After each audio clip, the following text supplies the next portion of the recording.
What we didn't have on the jury was anyone with significant physical disabilities or that understanding of a disability rights perspective on the whole case. At the end of the day, it was just be myself and tell my story, and hopefully the jury would see that guy over there is this wonderful, intelligent man who I was in love with. Welcome back. We're diving into the headlines that have been all over our social media feeds. We're with the family of Derek Johnson, who's at the center of one of the most talked about documentaries on Netflix. It's called Tell Them You Love Me, which has sparked debates about love, consent, race, authority. And with us now is the documentary's director, Nick August Perna. Nick, thank you so much for joining us. This case, by the way, resulted in a 3-week trial. Anna was found guilty of 2 counts of first-degree aggravated sexual assault. The state argued that she should have known that the victim was deemed mentally impaired to the point of being unable to give consent. However, in 2017, Anna Stubberfield's conviction was overturned, and in 2018, she pled guilty to third-degree aggravated criminal sexual contact. And the documentary, and I think people should watch it, is one of the most stunning things I've ever seen. She is free. She got out on appeal after 2 years because, trials, it's a very complicated case to put in the courtroom. And I think that there was a lot of unpreparedness, a little bit on, maybe perhaps on both sides. I think it was the first time the judge had ever seen a story like this before. So I think what the defense claimed is there were some things that were thrown out of the courtroom, some evidence that might have been helpful to their case. I think it's debatable whether. So as a documentary director, you are charged with, I guess, trying to be objective, right? You are telling this story from all sides. How do you feel about what you uncovered and what you have brought to all of us to watch? What I wanted to do was to get as close to the truth as I could. And I think we did. What do you think I feel like is we the did truth? that together. I think that, in my view, facilitated communication, while I understand the hope that it preys on for especially family members who want to unlock people that, their brother 40 years, you want to see there's a mystery, there's moments where you think maybe there was something more going on there. It promises to unlock that. And in many, many cases, it does the opposite. Right, because you talked with one of the leading experts. Correct.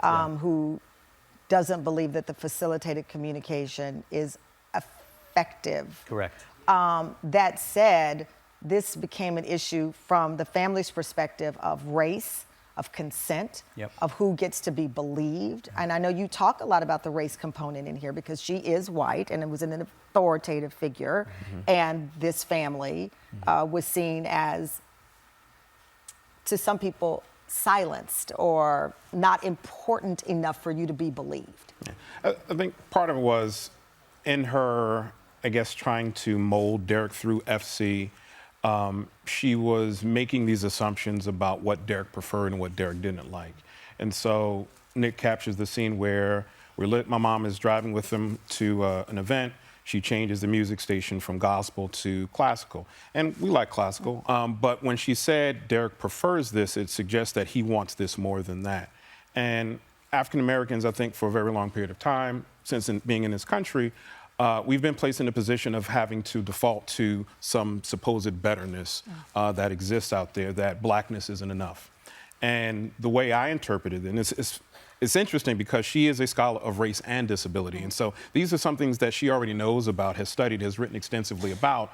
But in engaging my brother, she assumed that he wanted these supposed higher class things. And for me, growing up in Irvington, New Jersey, having a single parent household, there's nothing wrong with that. But the assumptions that people make about that, and on top of that being African American, all those kinds of assumptions for us, it seems as though she was trying to blot out she implied that Daisy, the mom that's raised your brother and you, didn't know better, that needed help from her.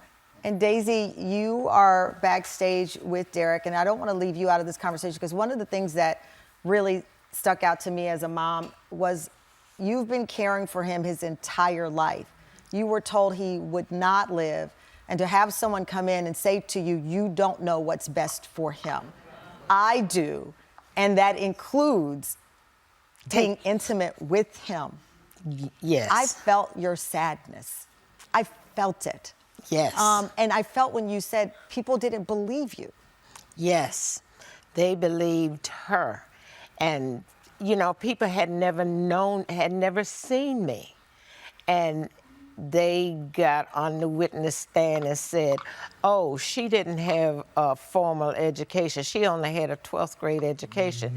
So how does she know what a person with cerebral palsy have, what his needs are? She can't tell them. She don't know how to raise him. And all of her experts and all of her witnesses came in and tried to demean me, belittle me, because I didn't know. I didn't have the financial backing. And I supported both my children all these years. They have as formal education as they could. I know that, and I do think people should watch this documentary. He has been changed forever. Daisy goes into detail about how this experience, even though he's nonverbal, changed behaviors in him. What do you hope happens next? Because I didn't want you on just to relive this pain. I appreciate that. I think we really need to, as a society, contend with people with disabilities and the disabled community. I want to be clear that there are so many more folks who have disabilities that have a voice and can speak to these issues, and we need to listen to them. But we're also, you know, I'm the sibling of a brother. I didn't even realize that there was a community of siblings with disabilities who, you know, face challenges. Even though we have the American Disabilities Act, which codified into law that our society, our nation is supposed to provide services and help take care of those with disabilities. I think as a society, we take these kinds of things for granted and we don't do enough. And it's important that we take care of the least of these, because if we don't, we're really not taking care of each other. Daisy, Derek, John, Nick, thank you for being here. If you want to watch the documentary, first of all, I highly recommend you watch the documentary. It is on Netflix, and we'll have more information on organizations, as John pointed out, who assist not only people living with disabilities, but the families who support them.